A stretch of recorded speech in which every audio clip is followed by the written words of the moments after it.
March 16, 1926. A frozen cabbage field in Auburn, Massachusetts. 3 people stand shivering in the cold, watching a physics professor named Robert Goddard fiddle with a contraption made of pipes and tubing. The rocket, if you could call it that, looks like something a plumber built on a dare. 10 feet of welded metal, perched on a rickety frame. Nobody's taking pictures. Nobody from the press is there. What happens next lasts exactly 2.5 seconds, and it changes everything. This is the story of a man who was right when everyone said he was wrong, a man mocked by America's newspaper of record, told he didn't understand basic high school physics.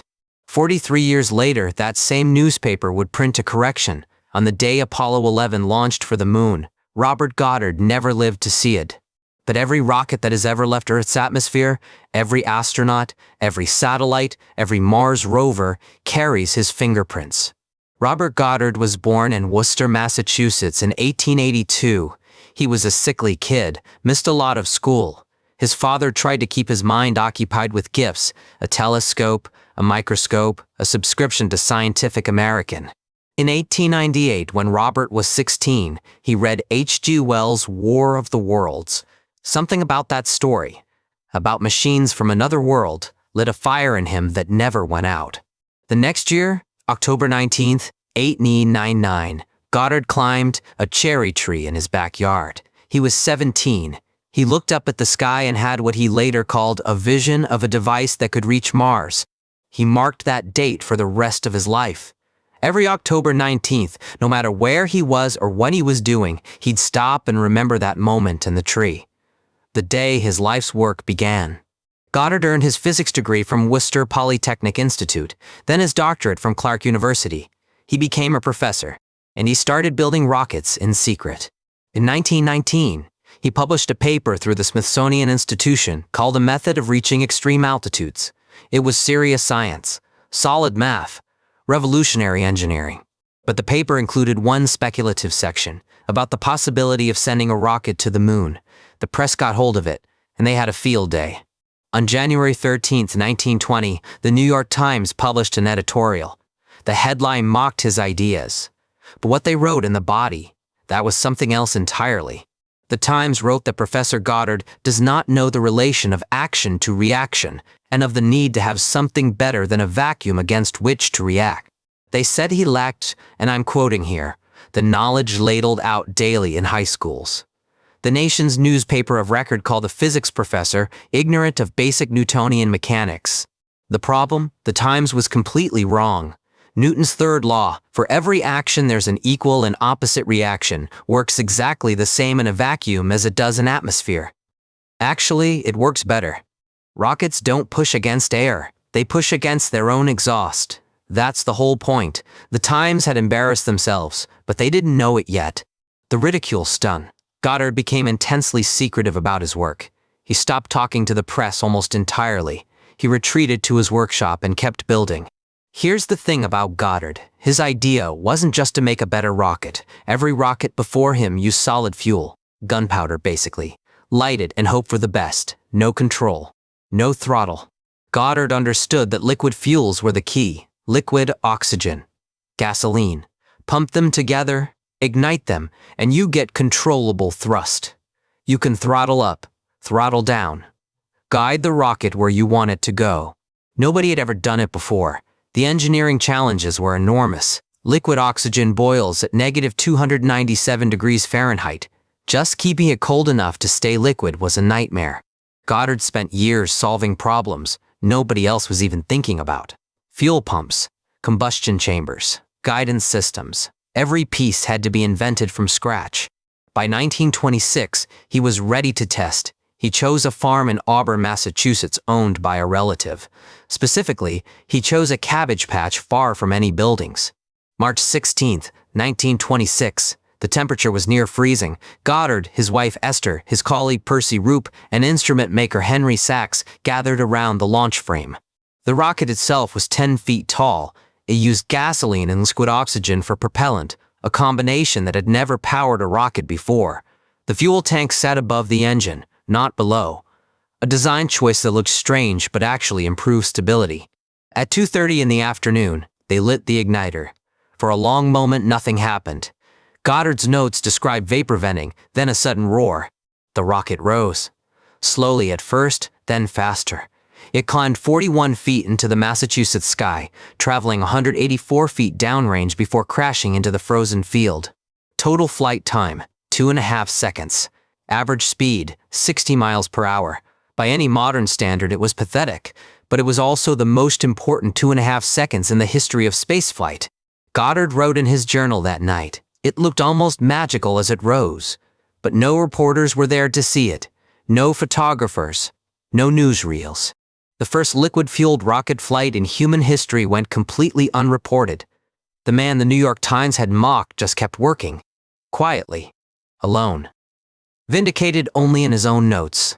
The years that followed were productive but frustrating. Goddard kept improving his rockets.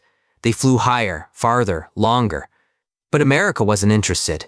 The military saw no practical application. Universities considered it fringe science. Goddard secured occasional grants, moved his operation to New Mexico where he had more space, and kept launching. Meanwhile, in Germany, engineers were paying very close attention. They'd read his papers, studied his designs, and they were building something much, much bigger.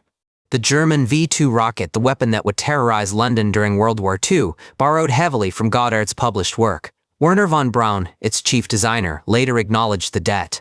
Goddard died in August 1945, just months after the war ended, just before the captured V-2s began arriving in America for study. He was 62 years old. He never saw the space age his work made possible. In the years that followed, American rockets went higher, faster. The technology Goddard had pioneered, now refined with German expertise, began reaching for space.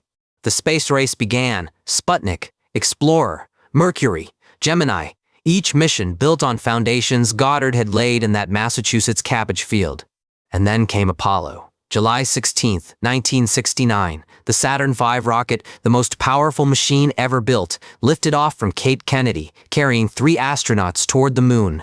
The next day, July 17, 1969, while Apollo 11 was en route to the moon, the New York Times published something remarkable, a correction. Buried on page 43, in a small box, the Times admitted their error. Further investigation and experimentation have confirmed the findings of Isaac Newton in the 17th century, they wrote. It is now definitely established that a rocket can function in a vacuum as well as in an atmosphere. The Times regrets the error. 49 years. That's how long it took. 49 years between the mockery and the apology. Robert Goddard had been dead for 24 of them. There's something worth sitting with here. The most respected newspaper in America got basic physics wrong. Not because the science was unclear. Newton had figured this out 300 years earlier. They got it wrong because they couldn't imagine it being right. Space travel seemed so impossible that they assumed anyone serious about it must be a crackpot. How many ideas get dismissed that way? Not because they're wrong, but because they sound wrong to people who can't see past what already exists. If you're in the Boston area, you can actually visit the spot where it happened. The Goddard rocket launching site in Auburn, Massachusetts, is now a National Historic Landmark. There's a monument marking the exact location. NASA named one of their major facilities after him, the Goddard Space Flight Center in Maryland. It's where they coordinate Earth science missions and build instruments that have traveled to every planet in the solar system. And here's a thought experiment for you. What ideas today are being dismissed as impossible? What's the 2026 equivalent of liquid-fueled rockets, something serious scientists are working on that the mainstream considers science fiction? Fusion power, consciousness, uploading, faster than light travel? The history of progress is littered with impossibilities that turned out to be merely difficult. Goddard held 214 patents by the time he died. 214. Many of them are still used in rocket design today. Fuel pumps, guidance vanes, multi-stage configurations. When NASA engineers built the rockets that carried humans to the moon, they weren't starting from scratch. They were building on the work of a man who'd figured out the fundamentals in a Massachusetts workshop with a $5,000 Smithsonian grant. The contrast is almost absurd. Goddard's first rocket cost a few $100s and flew for 2.5 seconds. The Saturn V cost $6.5 billion and took humans to another world. But they're the same story, the same physics, The same principle that Newton described in The Times Forgot: for every action, an equal and opposite reaction. March 2026 marks exactly 100 years since that first flight, a century of rocketry, and we're still just getting started. If stories like this interest you, the overlooked visionaries, the ideas that seemed crazy until they weren't, hit subscribe. We cover this kind of thing every week. One more detail worth knowing. After Goddard's death, his wife Esther, the same woman who'd stood shivering in that cabbage field in 1926, spent years fighting for his legacy. In 1960, the U.S. government finally acknowledged what he'd done. They paid his estate $1 million for the use of his patents in the American space program. $1 million for the man who invented modern rocketry. Robert Goddard spent his whole life being told he was wrong. By journalists who didn't understand physics. By institutions that couldn't see past the present. By a world that thought the sky was the limit. Literally. He was right. He knew he was right. And he kept working anyway, alone in his workshop, launching rockets into Massachusetts fields, waiting for the world to catch up. The New York Times eventually admitted their mistake. 49 years too late. On the day Apollo 11 flew to the moon. 2.5 seconds, 41 feet. That's all it took to change everything. Sometimes the future starts small.